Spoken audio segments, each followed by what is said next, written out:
justice. Thank you so much for being here. At this point, I wanted to thank our sponsors, Nashville Downtown Partnership, ABC American Baptist College, ARP Tennessee, Anson Nashville, IMF, Indivisible Nashville, Jigsaw, LL Transport, the Metro Government, Metro Minority Caucus, Mojo Marketing, Nashville Music City Center, National Museum of African American Music, NHBW, Old Town Trolley, Oye Coffee, Ryman, Sam's Club, Sunday School Publishing Board, Tennessee State Library and Archives, You Know Catering, and You Voting. Thank you so much for the sponsorship. I also want to recognize our sponsors are the ones that donate or did in-kind donation, and we're very grateful for that. But I also want to thank our partners that are marching with us, that are bringing their voice to this march, because it's a joint, it's a collective march. I want to thank the American Muslim Advisory Council, AMAC, the Central Labor Council, you can clap for them, Civic Tennessee, East Nash TVs, IMF, the Jewish Social Justice Roundtable, Millions of Conversation, NAACP, NAN Middle Tennessee, NOAA, the Phi Beta Sigma Fraternity, Remix Way, Stand Up Nashville, Transformative Justice Coalition, the Equity Alliance, TUG, and Indivisible. Thank you all so much. This wouldn't happen without all of us. Now, you've heard all this stuff. We have to go beyond marching. It cannot be just a one-day thing. So we have to keep doing this, and I hope you continue to show up. Oh, G4 Security, thank you so much. And you voting too, thank you all so much for this. At the end of the rally, we will be able to take you back to your cars. There will be the trolley, we'll also have downtown shuttle that will be here, so you don't have to march back, okay? We need to save your breath so you can do the other things we need to do. So, but again, thank you. At this point, it is my honor and privilege to bring to the stage my brother, my friend, one of the most prolific speakers that I know, an activist, a pastor, a troublemaker, all of the above, John Faison.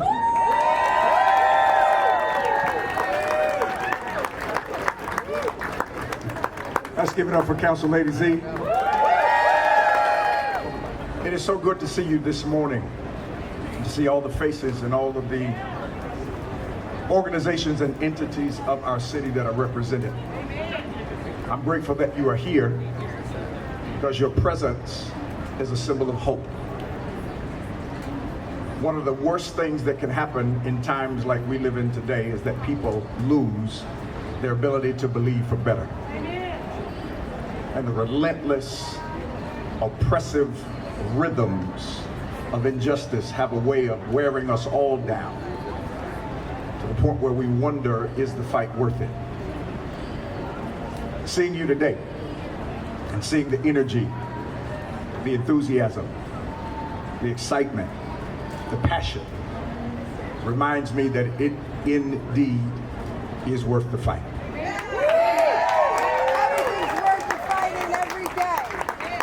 Nashville is a place where we get a lot of storms. We get a lot of storms, and when these storms come, sometimes the storm knocks the power out. It's super, super dark. You lose your electricity, you lose your lights, you lose the way that you are used to navigating. And whenever the power gets knocked out of my house, I have on every floor a place where I keep a flashlight. It's a go-to spot. I don't try to find it in the darkness. I got it settled. So even in the darkness, I can navigate to that place. But when I get to a flashlight that's located in the middle of the darkness, one of the most frustrating things for me is when I click the flashlight and the light doesn't work. Whenever the light doesn't work, it has no chance of changing the darkness that's present. Usually what I've discovered, when a flashlight doesn't work, is because there are three parts that are supposed to work together. It's the battery, it's the wires, it's the light bulb. But if any of those three are disconnected, the light can't work and the darkness wins. That's right. That's right. In America, friends, we don't have a darkness problem. Darkness is not new to America. We were born and birthed in darkness. We've had darkness since 1619. We've had darkness for a long, long time. We don't have a darkness problem. We have a light issue. The issue is that light is the only thing that removes darkness. But if we are disconnected, our lights can't do what light is supposed to do. The challenge with the light problem is we are too disconnected. The wealthy don't believe that the plight of the poor impacts them. Disconnected. Those who are housed don't believe that the plight of the unhoused impacts them. Disconnected.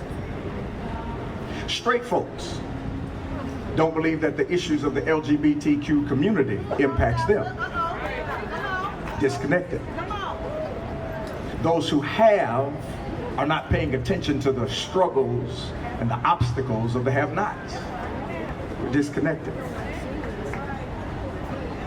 Those who consider themselves to be citizens don't see themselves in the plight of immigrants.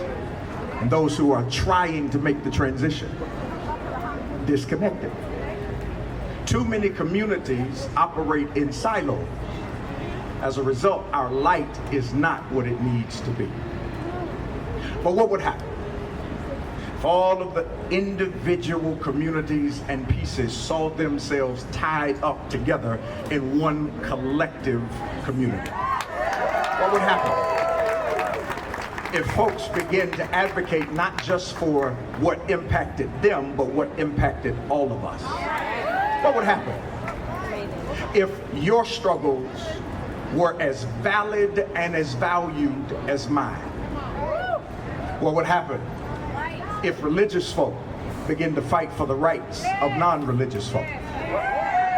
What would happen if self-aware white folks begin to see the struggle of people of color as their own struggle?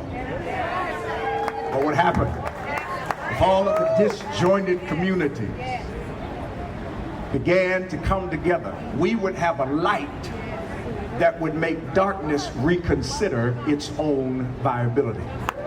We would have a light that would make darkness remember that the only reason it's present is because we have not been as strong as we needed to be. Light is the only thing that destroys darkness. And light only works if it's connected. So friends, while we're here marching, while we're here in this triumphant moment, this moment of community and this moment of hopefulness, I want to challenge each and every one of us. Find you somebody here you don't know. Find an organization that's represented that you've never heard of. Find someone here that you've never connected with, and build coalition and connectedness so that the light can get stronger. When the light gets stronger, darkness has no chance.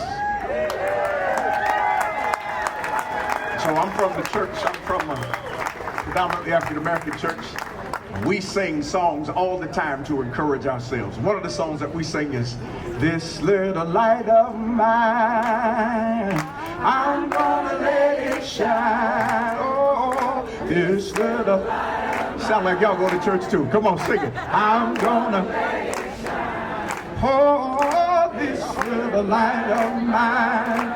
Oh, I'm gonna let it shine.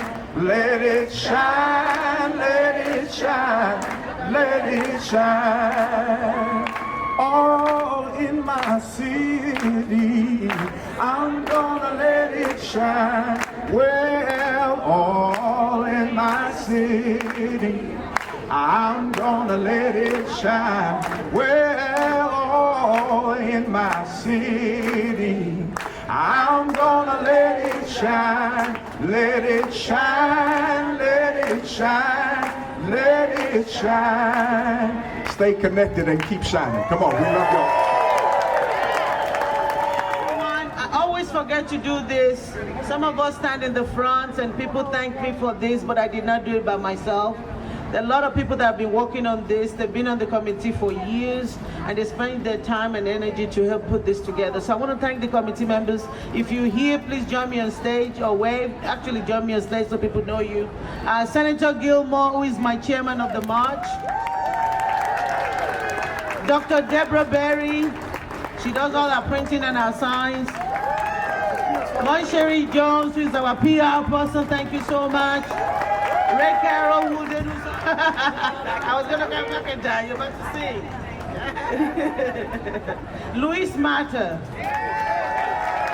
Maya El Sayed, Sam Reed, Tim Walker, Jermaine Cole, John Anisaka,